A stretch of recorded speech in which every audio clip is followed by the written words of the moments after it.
ان کے گھر الگ ہیں، پھر ہر خاندان الگ کنبہ ہے اور اس نے الگ الگ قربانی کرنی ہے۔ تو میرے عزیز بھائیو، یہ قربانی کی فرضیت کے متعلق گزارشات تھی۔ اب قربانی کی فضیلت، یہ قربانی کیوں کرتے ہیں؟ اور یاد رکھیں، اللہ رب العزت نے پہلی بات تو ہمیں یہ بتلائی کہ ولی امتن جعلنا منسکن لیذکروا اسم اللہ، میں نے کوئی امت ایسی دنیا میں نہیں آئی آدم علیہ السلام سے لے کر جناب محمد الرسول اللہ تک جس پر قربانی فرض نہ کی ہو۔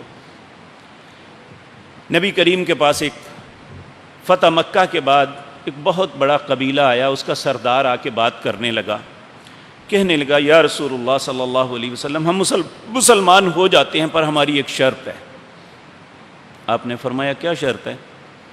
اور یہ بات میں آپ کو عرض کر دوں کہ دو لوگ ایسے تھے، ایک یہ سردار اور دوسرا مسلمہ کذاب، ان دونوں کی شرطوں کو آپ نے رد فرمایا تھا۔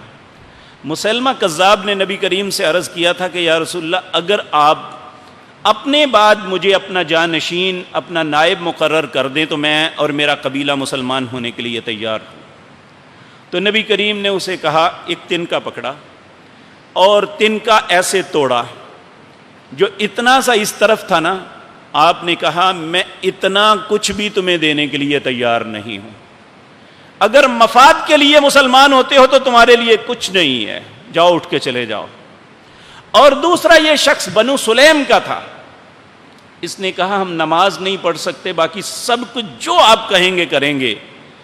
تو نبی کریم یہاں غصے میں مشتعل ہو گئے، غصے میں آ کے کھڑے ہو کے کہنے لگے اٹھ جاؤ، تمہارے اسلام کی مجھے ضرورت نہیں ہے، جس دین میں نماز نہیں ہے وہ دین ہی نہیں ہے۔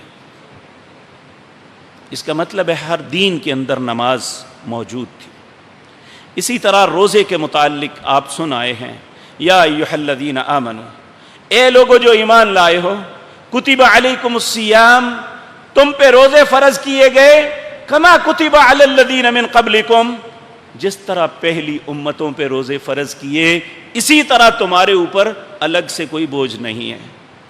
اور اس آیت میں جو سورۃ صافات کی ہے، اللہ کہتے ہیں وَلِكُلِّ أُمَّةٍ جَعَلْنَا مَنْسَكًا، ہم نے ہر امت کے اوپر قربانی کو فرض کیا تھا، ہر امت کے لیے، تمہارے لیے اکیلا نہیں ہے۔ نبی کریم صلی اللہ علیہ وسلم نے جب حکم دیا کہ تم میں سے ہر شخص پہ قربانی ہے، تو لوگوں نے کہا قربانی تو ہے تو ملے گا کیا جی؟ کیا ملے گا اس قربانی کی وجہ سے؟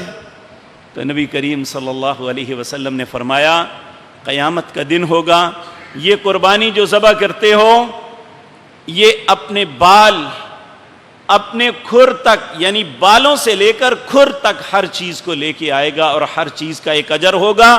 اور جب تم قربانی کو ذبح کرتے ہو، اللہ کی رضا کے لیے ذبح کرتے ہو، ریاکاری کا عنصر نہیں ہوتا، تو اس کا خون زمین پہ نہیں گرتا، اللہ جنت کے اندر تمہارا ایک مقام بنا دیتے ہیں۔ اور دنیا کے اندر قربانی کا کیا ملتا ہے؟